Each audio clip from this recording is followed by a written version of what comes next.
The grand halls of the Galactic Council buzzed with excitement. Hundreds of alien species from across the Milky Way gathered for their annual meeting. Tall, slender beings with iridescent skin mingled with short, stocky creatures covered in fur. The air filled with a cacophony of clicks, whistles, and rumbles as they communicated in their native tongues. At the center of it all stood High Counselor Zixnera, a towering figure with 4 arms and eyes that glowed like distant stars. She raised her upper set of hands, calling for silence. The noise died down as all eyes turned to her. Esteemed members of the Galactic Council, Zixnera's voice boomed, we have a pressing matter to discuss. The primitive planet known as Earth has requested membership in our illustrious organization. A wave of laughter rippled through the crowd. Counselor Krogath, a reptilian being with scales that shifted colors like an oil slick, stepped forward. Surely you jest, High Counselor. Those hairless apes barely made it off their rock. They have no place among us. Zixnera's eyes pulsed with amusement. I assure you, I do not jest. Their ambassador waits outside, eager to plead their case. More laughter erupted. Counselor Vex9, a being composed entirely of swirling gases, formed a mouth-like opening. Let us hear them out. It should prove entertaining, at least. With a nod from Zixnera, the massive doors swung open. The lone human male walked in, his steps echoing in the suddenly quiet chamber. He was dressed in a simple black suit, looking comically small compared to the alien dignitaries around him. Greetings, honored members of the Galactic Council, the human said, his voice steady despite the intimidating audience. I am David Chen, Ambassador of Earth. We humbly request to join your esteemed ranks and contribute to the galactic community. For a moment, there was silence. Then, the chamber erupted in raucous laughter once more. David stood his ground, his face a mask of calm determination. Counselor Krogath slithered forward, towering over the human. And what, pray tell, could your pathetic species possibly contribute? You've barely mastered faster-than-light travel. Your weapons are primitive. Your understanding of the universe is laughable at best. David met the alien's gaze unflinchingly. We may be young in galactic terms, but we are quick learners. Humanity has a unique perspective that could benefit. Enough, Zixnera interrupted. We've heard similar pleas from 100 other species. Your request is denied, human. Earth is not ready for galactic citizenship. The council members nodded in agreement, some still chuckling at the audacity of the humans. David's shoulders slumped slightly, but he kept his composure. I understand, he said quietly. Thank you for your time. As David turned to leave, Counselor Vex9 called out, perhaps in another 1,000 years, you'll be worthy of our attention. Until then, enjoy your little backwater planet. The chamber filled with laughter once more as David walked out, his head held high despite the humiliation. What the Galactic Council didn't see was the fire burning in his eyes, the set of his jaw that spoke of grim determination rather than defeat. Outside the council chambers, David pulled out a small communication device. It's done, he said simply. They rejected us, just as we expected. A voice crackled through the device. Understood, Ambassador. Initiating Phase 2. It's time to show the galaxy what humanity is truly capable of. As David made his way back to his ship, a small smile played on his lips. The Galactic Council had no idea what they had just set in motion. Earth's revenge would be swift, unexpected, and absolutely vicious.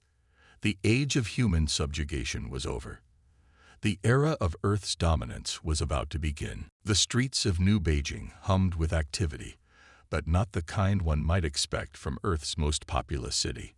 Instead of the usual bustle of civilian life, the air buzzed with purpose and determination. Humans moved with quiet efficiency, their faces set in grim lines of resolve. In a hidden underground facility beneath the city, a group of Earth's top leaders gathered around a holographic display. The room was stark and utilitarian, betraying none of the advanced technology it housed. General Sarah Martinez, a battle-hardened veteran with steel-gray hair, pointed to a pulsing red dot on the star map. That's the location of the Galactic Council's main defense station.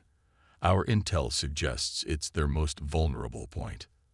Dr. Aiden Cho, a brilliant scientist with tired eyes and disheveled hair, nodded. The quantum disruptor is ready. One blast from this baby will knock out their shields and communication systems for hours. President Liam O'Connor, a man whose youthful appearance belied his years of experience, leaned forward. And you're certain they won't be able to trace it back to us? Aiden grinned. Positive. As far as they'll know, it'll look like a random quantum fluctuation. They won't suspect a thing. Liam nodded, his eyes hardening. Good. We've played the part of the harmless, primitive species long enough. It's time to show the galaxy what humanity is truly capable of. As the leaders discussed their plans, activity in other parts of the world ramped up. In the depths of the Pacific Ocean, massive underwater factories churned out advanced weaponry disguised as simple cargo containers. In the highlands of Scotland, scientists put the finishing touches on a fleet of stealth ships, their hulls designed to bend light and remain invisible to even the most advanced alien sensors. Across the globe, millions of humans trained in secret. Virtual reality simulations allowed them to practice combat scenarios against various alien species.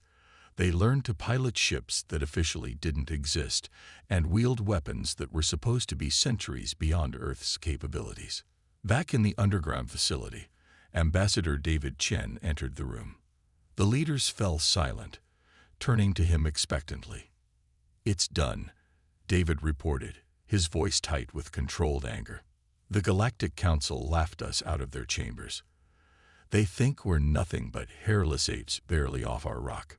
General Martinez's lips curled into a predatory smile. "Perfect. They've underestimated us, just as we hoped." President O'Connor stood, addressing the room. "Ladies and gentlemen, the time has come. For decades, we've hidden our true progress, letting the galaxy think us weak and primitive. We've endured their mockery, their dismissal, and their exploitation of the few colonies they've generously allowed us."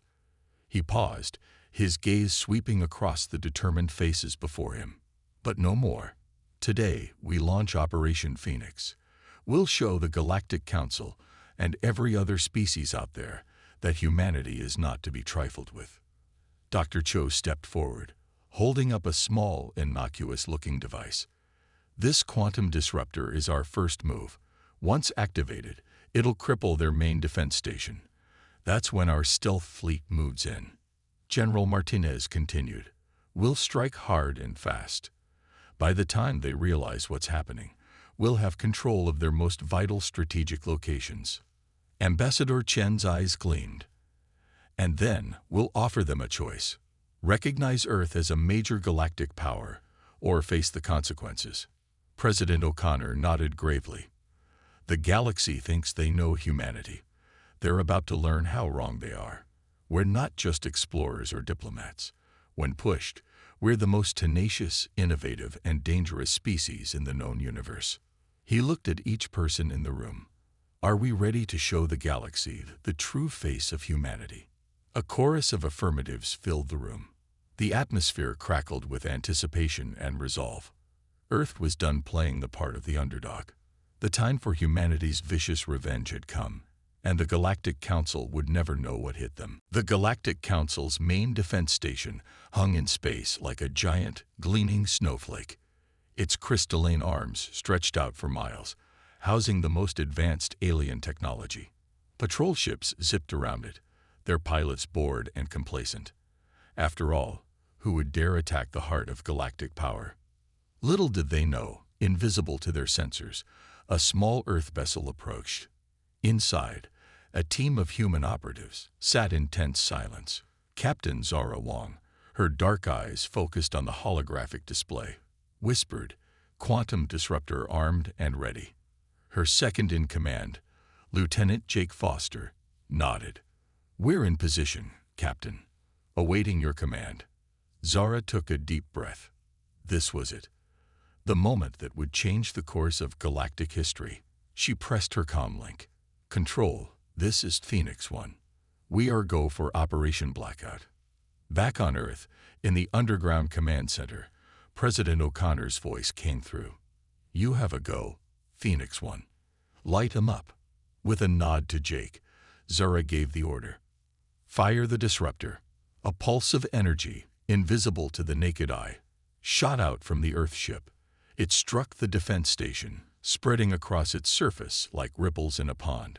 For a moment, nothing seemed to happen. Then, chaos erupted. The station's lights flickered and died. Patrol ships suddenly lost power, drifting aimlessly in space. Inside the station, panicked aliens rushed about as their advanced systems shut down one by one. On the Council's homeworld, High Counselor Zixnera was in the middle of a pompous speech about galactic superiority when the news reached her, and Abe burst into the chamber, his multiple eyes wide with fear. High Counselor, we've lost contact with the main defense station. Zixnera's glowing eyes pulsed with confusion. What? How is that possible? Before the aide could answer, more reports flooded in. Vital strategic locations across the galaxy were going dark. Seemingly out of nowhere, unknown ships appeared, taking control of key positions. In the confusion, no one noticed the small Earth delegation quietly leaving the planet. Back on the human ship, Zora allowed herself a small smile. Phase 1 complete. Commencing Phase 2. Across the galaxy, Earth's hidden fleet sprang into action. Ships that had been disguised as asteroids or hiding in nebulas suddenly revealed themselves. They moved with precision, striking at predetermined targets. On a Galactic Council colony world, aliens watched in awe and fear as the sky filled with ships they'd never seen before. Sleek, dark vessels that seemed to absorb light rather than reflect it. From these ships came a message, broadcast in all known galactic languages. Attention, citizens of the Galactic Council. We are the United Forces of Earth. Your leaders have underestimated us for the last time. We now control your major defense and communication hubs. Do not attempt to resist. We mean you no harm if you cooperate. In the council chambers, chaos reigned.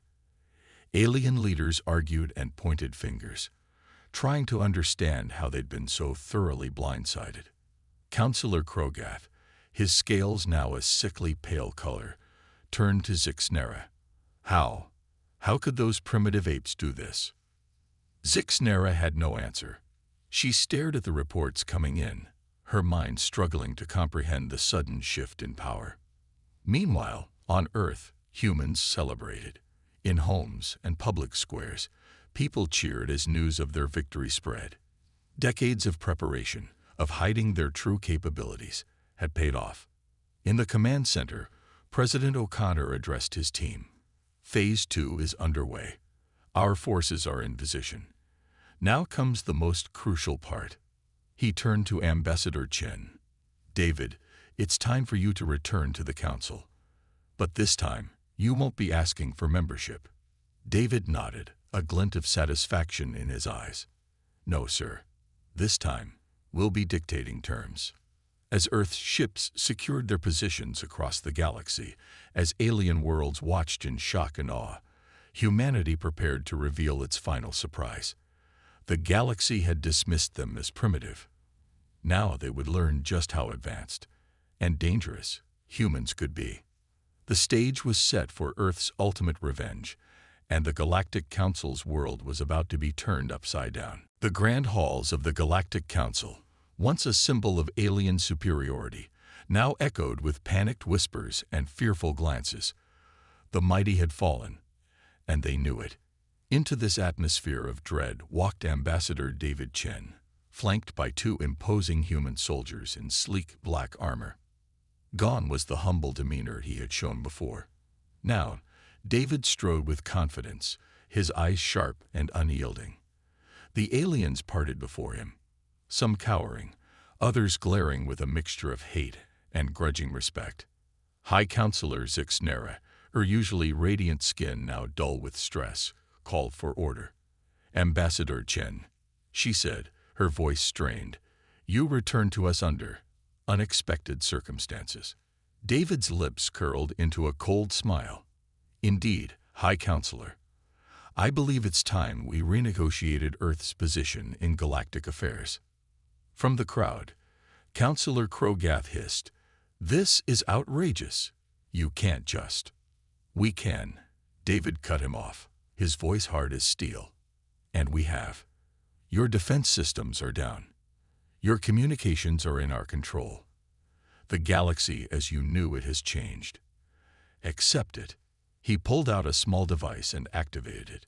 A holographic display flickered to life, showing the current positions of Earth's fleet across the galaxy. The council members gasped at the extent of human reach. "Now," David continued, "let's discuss terms." Meanwhile, across the galaxy, humanity's true face was revealing itself. On a mineral-rich planet that had long been exploited by the Council, human ships landed. But instead of conquerors, medical teams emerged, offering help to the overworked and undernourished alien miners. Dr. Emily Sato, leading one such team, approached a group of wary aliens. "We're here to help," she said softly, universal translator conveying her words. "No one should live like this. Let us show you a better way." Slowly, cautiously, the aliens accepted their aid. Word began to spread. Humans were not the barbarians the Council had painted them to be. In another sector, a human fleet faced off against a notorious band of space pirates that had long terrorized peaceful worlds. The pirates, confident in their advanced weaponry, opened fire. Their confidence quickly turned to horror as their shots bounced harmlessly off the human ship's shields. Captain Miguel Rice's voice boomed across the comm channels. "Your reign of terror ends today. Surrender or be destroyed." The pirates, realizing they were outmatched, laid down their arms. Worlds that had suffered under their attacks for decades watched in awe as humans accomplished in hours what the Council had failed to do for years. Back on Earth, President O'Connor addressed the United Nations. The session was being broadcast across the planet and to every world in the galaxy that humans could reach. "Today marks a new era," he declared, his voice firm and clear. "For too long, humanity has been dismissed, underestimated, and held back. No more. We extend a hand of friendship to those who would treat us as equals. But let it be known, we will no longer tolerate being treated as inferiors." The president's words resonated across the stars. On countless alien worlds, beings of all shapes and sizes watched, some with hope, others with fear, all with a newfound respect for the species they had once mocked. In research labs on Mars, human scientists worked alongside the few alien researchers who had always seen humanity's potential. Together, they unlocked new secrets of the universe, advancing technology at a pace that left the Galactic Council reeling. Dr. Xanthal, a Regellian physicist, turned to his human colleague in awe. "Your people, you've achieved in secret what took other races millennia." The human scientist, Dr. Fatima Abdul, smiled. "Necessity is the mother of invention, my friend. Being underestimated gave us the greatest gift, the element of surprise." As news of human achievements and benevolence spread, the galaxy's perception began to shift. Humanity, it seemed, was not just a force to be reckoned with, but perhaps the leader the galaxy had always needed. The stage was set for Earth's final move. The galaxy watched and waited, knowing that whatever came next would change everything forever. The Galactic Council chamber, once a place of arrogant deliberation, now buzzed with nervous energy. Ambassador David Chen stood at the center, his presence commanding attention from every alien species present. The terms of Earth's new role in galactic affairs were about to be laid out. "Members of the Council," David began, his voice steady and authoritative, "Earth demands the following. First, immediate recognition as a first-class galactic civilization with all associated rights and privileges." Murmurs rippled through the chamber, but no one dared to object openly. "Second, Earth will take a permanent seat on the Galactic Council, with veto power equal to that of the founding members. At this, Councillor Krogath couldn't contain himself. Preposterous. You can't simply. David cut him off with a sharp glare. We can, and we will. Need I remind you of your current situation? He continued, third, all exploitative practices against less developed worlds will cease immediately. A committee, led jointly by Earth and representatives from affected planets, will oversee fair redistribution of resources. As David laid out Earth's terms, the scene shifted to various locations across the galaxy. On Proxima Centauri B, the first human extrasolar colony, Governor Yuki Tanaka welcomed a delegation of alien diplomats. The diplomats, representing worlds that had long been ignored by the Council, looked around in awe at the thriving, eco-friendly city. "Welcome to New Hope," Yuki said warmly. "We're excited to share our sustainable technologies with your worlds. Together, we can build a better future for all species." Meanwhile, in deep space, a massive ship of unknown origin dropped out of faster-than-light travel. It bristled with weapons unlike anything seen before in the galaxy. Captain Zora Wong's voice crackled over the comms of nearby patrol ships. "Unidentified vessel, this is Captain Wong of the Earth Defense Force. State your intentions." The alien ship, easily dwarfing Zora's vessel, seemed to hesitate. Then, a response came. "Earth vessel, we are the Void Walkers. We heard tales of a new power in the galaxy. We come to test your strength." Zora's lips curled into a smile. "Void Walkers, we accept your challenge. Prepare to be impressed." What followed was a display of piloting skills and technological prowess that left the Void Walkers stunned. Earth ships danced around the massive alien vessel, their maneuvers defying known laws of physics. After an hour of intense but harmless combat, the Void Walker ship sent another message. "Enough. We have seen what we came for. Humans, you have earned our respect and our allegiance." Back in the Council chambers, David was wrapping up his speech. "Finally, Earth will lead a new initiative for galactic exploration and scientific advancement. We invite all species to join us in pushing the boundaries of our collective knowledge." He paused, looking around the room. "These terms are not negotiable. But know this, Earth comes not as a conqueror, but as a catalyst for change. A change this galaxy has long needed." High Counselor Zixnera, her earlier arrogance replaced by a mix of fear and reluctant admiration, spoke up. "And if we refuse these terms, Ambassador?" David's expression hardened. "Then Earth and its growing list of allies will have no choice but to forge a new galactic order, without you." The threat hung in the air, unspoken but clear. The Council members looked at each other, a silent understanding passing between them. They knew they had no real choice. Zixnera sighed, her glowing eyes dimming slightly. "Very well, Ambassador. The Galactic Council accepts Earth's terms." As soon as the words left her mouth, cheers erupted from the Earth delegation. Across the galaxy, on countless worlds where the proceedings were being broadcast, beings of all species celebrated. A new era had begun. David allowed himself a small smile. Humanity's rise from dismissed newcomers to galactic leaders was complete, but he knew this was just the beginning. The real work, the work of forging a fairer, more progressive galaxy, was just starting. As he left the Council chambers, David couldn't help but think. The galaxy had no idea what humanity would achieve next, and this time, they'd be watching every step of the way. 5 years had passed since Earth's dramatic rise to power, and the galaxy was a changed place. The Galactic Council, once a symbol of alien superiority, had been transformed into a truly representative body. Species that had been ignored for millennia now had a voice, and at the center of it all sat humanity, guiding the galaxy towards a brighter future. On the newly constructed space station Unity, floating in neutral space, representatives from across the galaxy gathered for the first Intergalactic Science and Culture Expo. The station was a marvel of engineering, a blend of technologies from 100 worlds, showcasing what could be achieved through cooperation. Dr. Emily Sato, now head of the Galactic Health Initiative, stood before a diverse crowd of aliens. Her holographic display showed the eradication of diseases that had plagued entire species for generations. Together, she said, her voice filled with pride, "We've accomplished in 5 years what the old council couldn't in 1,000. This is the power of unity."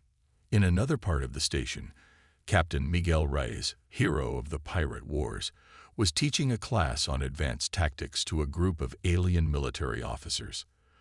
The respect in their eyes was evident as Miguel explained strategies that had revolutionized space combat. "Remember," he said, pointing to a holographic star map, "the strongest shield is the one you never have to use. Diplomacy and understanding are our first line of defense." Meanwhile, on a distant world once ravaged by council exploitation, a team of human and alien engineers worked side by side. They were constructing a massive atmospheric purifier, part of Earth's galaxy-wide environmental restoration project. Lei Chen, the project lead, wiped sweat from her brow as she calibrated the final settings. "Once this comes online," she explained to her alien colleagues, "your planet's atmosphere will be restored to its natural state within a decade." The local aliens, their tentacles waving in excitement, couldn't contain their joy. One of them, Tlorbax, spoke up. "In all our history, no one ever cared enough to help us like this. Earth has taught us the true meaning of galactic citizenship." Back on Unity, Ambassador David Chen, now holding the title of Galactic Peacekeeper, was mediating a tense negotiation between two species that had been at war for centuries. With patience and wisdom, he guided them towards a resolution that seemed impossible just years ago. As the two alien leaders shook hands, or appendages, in agreement, David smiled. "This is what Earth stands for," he said. "Not domination, but cooperation. Not subjugation, but elevation." In the station's grand observatory, a mixed group of humans and aliens gathered around Dr. Fatima Abdul. She was unveiling humanity's most ambitious project yet. "Ladies, gentlemen, and beings of all designations," she began, her eyes sparkling with excitement, "I present to you the Cosmic Bridge Initiative." The hologram sprung to life, showing a massive structure spanning between galaxies. "With the combined knowledge of all our peoples, we found a way to create stable wormholes. This bridge will connect our galaxy to Andromeda, opening up a new era of exploration." The crowd gasped in awe. Even the most advanced alien species had thought such a thing impossible. As the expo continued, news spread across the galaxy. On countless worlds, beings looked up at their skies with hope. The age of isolation and fear was over. Earth had not just changed the galaxy, it had revolutionized it. In her private quarters, High Counselor Zixnera, now serving alongside human representatives, watched the events unfold. She turned to her aide, a thoughtful look in her glowing eyes. "5 years ago, I thought humans would be our doom," she mused. "Instead, they became our salvation. Perhaps being underestimated was their greatest weapon." The aide nodded. "Indeed, High Counselor, it seems the humans have a saying for this. The best revenge is massive success." Zixnera chuckled. "Well, they've certainly achieved that. And in doing so, they've lifted us all." As the station Unity glowed against the backdrop of stars, it stood as a testament to humanity's vision. Earth had taken its revenge not through destruction, but through creation. They had shocked the Galactic Council not with viciousness, but with kindness and innovation. The galaxy would never be the same, and for once, change was something to be celebrated, not feared. A decade had passed since Earth's revolutionary rise to power, and the galaxy was gathering once again. This time, it was for an event that would mark the pinnacle of intergalactic cooperation, the activation of the Cosmic Bridge. The massive space station, Harmony, built at the edge of the Milky Way, buzzed with excitement. Representatives from every known species crowded the observation deck, their eyes fixed on the swirling vortex of energy before them. President Amara Okafor of Earth stood at the center, her presence commanding respect from all.